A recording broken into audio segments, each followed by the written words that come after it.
Hey everybody, welcome back to my channel, and today we are doing our Ready to Love Season 5, Episode 3 watch along. I'm going to be sitting here eating my food and watching my TV.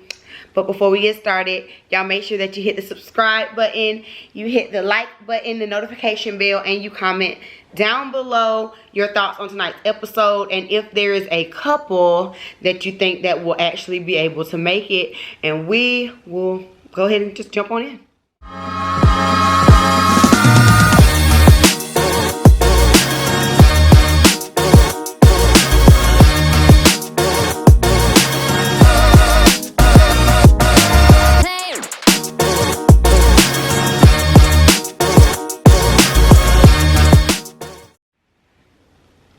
So Tommy has planned a happy hour for the 18 remaining singles. We have an even number, guys. 9 guys, 9 girls.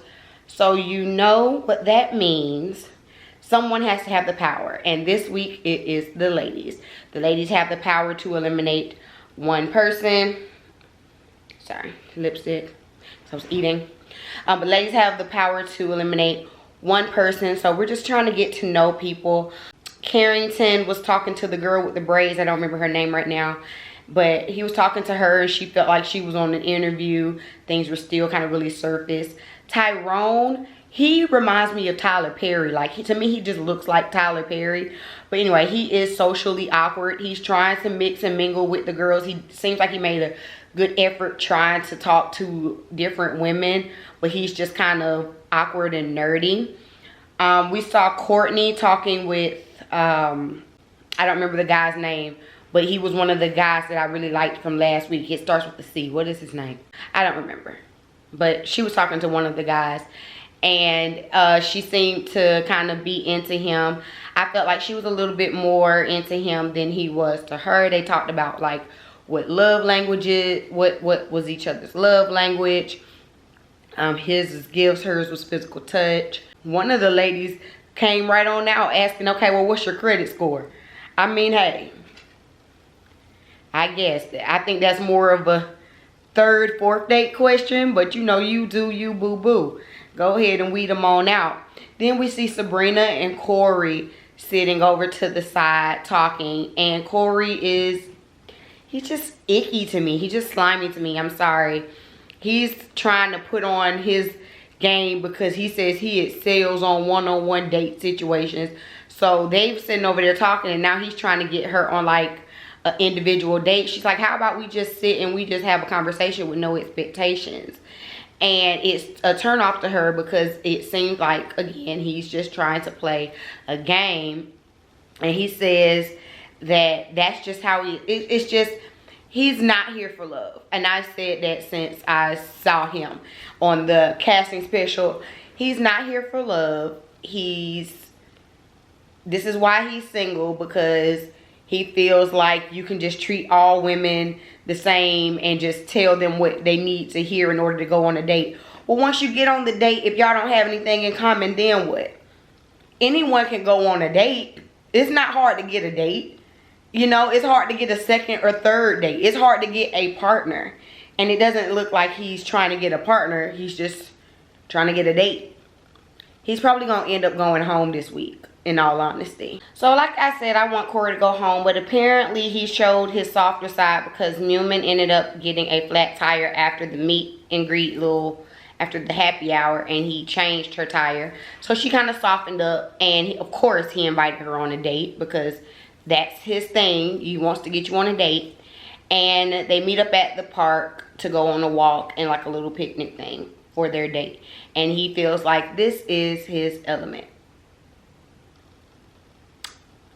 I'm also not trying to be funny, but I feel like Corey probably ain't got the coins like that. And I don't know why I feel like that, but something tell me that. Maybe it's these super tiny shorts he got on. And he just not being able to buy a bigger pair like Martell Hope or something. But anyway, let's see how this date go.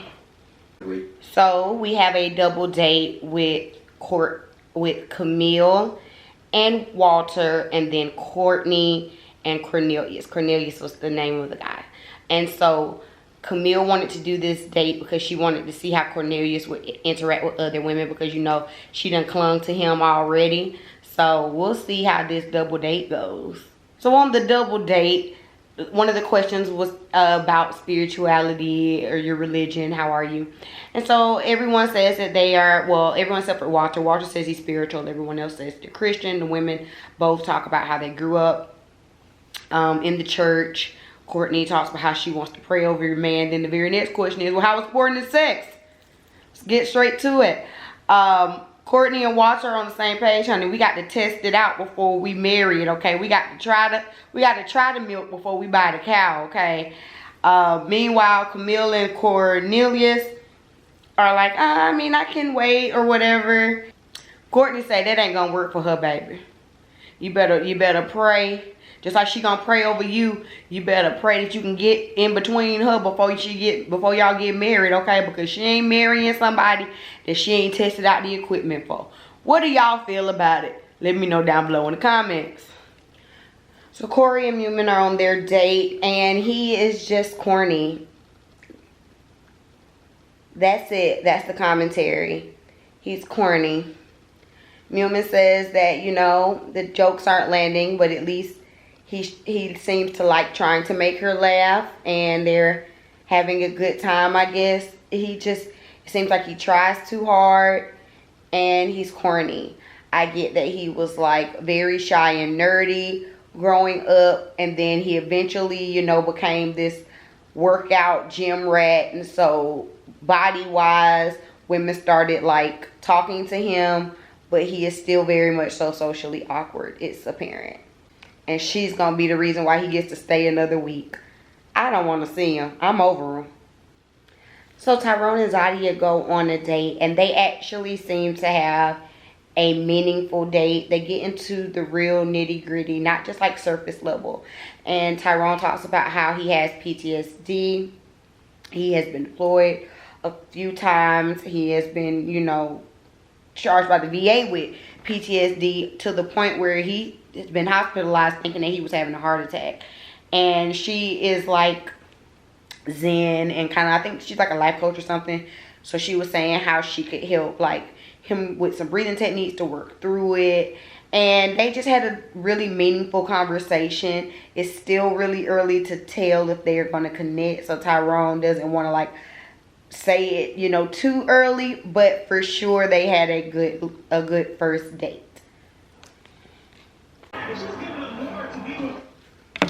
So Carrington and Aisha, our blonde lady bombshell, go on a date together. She's 38, he's 33. So the first thing that they kind of ask is, she asks is like, are you okay with dating someone a little bit older?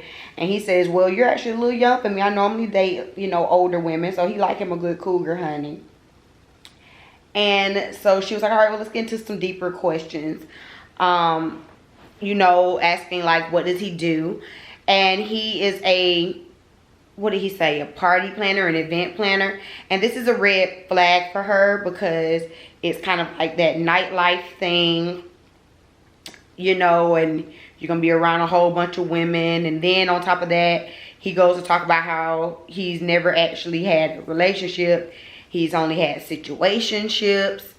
So it seems like he might be a little immature for her, especially because she has, I think, 2 children. And it just kind of seems like he might not be at the same stage in life that she is at this point. So next we have another group date with Dante, Naeem, Shiloh, Tasia, and Zadia. Lots of names in there. Let's see how this goes. So during this little group date, we have the bald and the bearded men and then the 3 women. And Shiloh definitely was the one that kind of stood out for the men because she has a very sensual aura, as they say. She was talking about intimacy and what she defines as intimacy and sensuality, and how she her love language is touch, and Naeem then takes his time to kind of try to touch on her shoulder and stuff like that. And then they get more into a conversation about sex and where was the most dangerous place you've done it, and all this kind of things. And so they had a little conversation. Tasia was not as open to talk about it. She said the only person that needs to know was her and the person who she was doing it with. And my opinion on this particular date, honestly, is that I am not a prude. I'm none of that. However, this is y'all's first date for real, like out or whatever. And then also with this group of people that you don't really know. And that's not what I would be trying to talk about, because if that's what you're leading with, that's what your focus is. And your focus is, the name of the show, the name of the game is not Ready to Sex. It's Ready to Love. You get what I'm saying? And so it's kind of aggravating to me that literally the first question on every date is, well, what about sex? Well, what about sex? Well, what about sex? Well, there are a lot of things that can go from nothing to sex. Like, I'm not just going to sex you.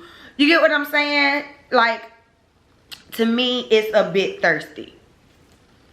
There, I said it. It's just a bit thirsty to me.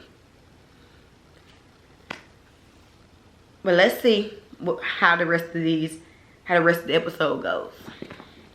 So we are at the ladies lounge, the wine bar, and we have to get the rundown on each of the guys. And Cornelius is definitely on the leader pack for a lot of these women, and Camille ain't here for it. She's already stuck her claim into him. She done stuck her flag and claimed him as his, claimed him as hers. And she don't like to hear the other women saying that they're getting any kind of connection with him. Girl, pump your brakes. Like, pump them.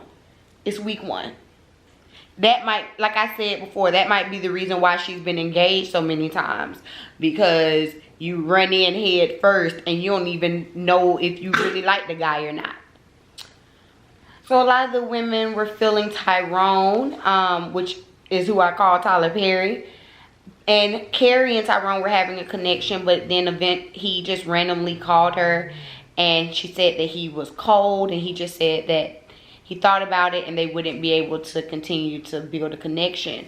And then he turned around and called, I think it was Shiloh, and like explained to her how he felt bad about it, but he only has the capacity to try to like get to know 3 women. And instead of explaining that to Carrie and outright, so now she feels like she is deserving of at least another conversation. And Tommy says there was definitely a better way to like relay that message. So this is kind of weird. Also, again, Tyrone is another one. A lot of these guys seem kind of socially awkward to me, but I said like he's really geeky, and why, like, I don't know, it's weird. So in the bottom, it looks like it's Carrington and Corey again. We all know why Corey is in the bottom. And then Carrington is in the bottom. Tasia says it seems like he's politicking. Sabrina said they had a conversation and she brought up the age difference, and he was kind of snappy and short with her. Courtney says that she's known Carrington for about 5 years, and he's actually a really sweet guy, and he is ready to love, so she tried to stick up for him. But it don't seem like any of the other women were really just like feeling him like that. So now it is their decision, their time to make a decision on who's going to leave. And so my guess is probably that it's going to be Carrington, because there is at least one girl who is kind of feeling Corey, unfortunately. So yeah. I will probably have another week with him. So Tasia meets with Corey and Camille meets with Carrington to give them the bad news. But I don't think that they necessarily knew they was coming in for some bad news. Because here come Corey, being Corey, doing too much, trying to touch and hug and feel on this little date that should be the date to send you home. But okay. So as they're sitting here on the dates and they're explaining, the women are explaining to the men about what the other women were saying when they met. Carrington instantly gets kind of defensive. You can tell that he gets defensive, because then he goes to talk about how, well, they just don't know how to hold a good conversation, and I just want us to move forward with our date. It was just like it wasn't even necessarily what he said. It was the attitude and the way he was saying it. That if this is how he spoke with Sabrina, I could understand why she was turned off. Or if this is how he spoke with some of the other women, I could understand how they were turned off. And it got really awkward to the point where Camille didn't even feel comfortable with saying you're not ready to love. He had to kind of step in like, okay, so you're saying that I'm not ready to love. All right. And in the last 2 minutes of him being on the screen is when I was like, ooh, I don't like your attitude. I don't feel like we got enough of him during the episode for me to say yes or no, I don't like his attitude. I just felt like he wasn't a match for Aisha. I feel like they were unequally matched, but his attitude was very stank. So, and Corey, he lives to fight another day. But that's it. That's all for this episode of Ready to Love. I hope you enjoyed this watch along recap. Please join me each and every week for my review on this show. Leave your comments down below on who you think is a love match so far. Subscribe to the channel if you have not already with the notification bell on. Hit the like button as well. And I'm going to see y'all in the next video. Peace.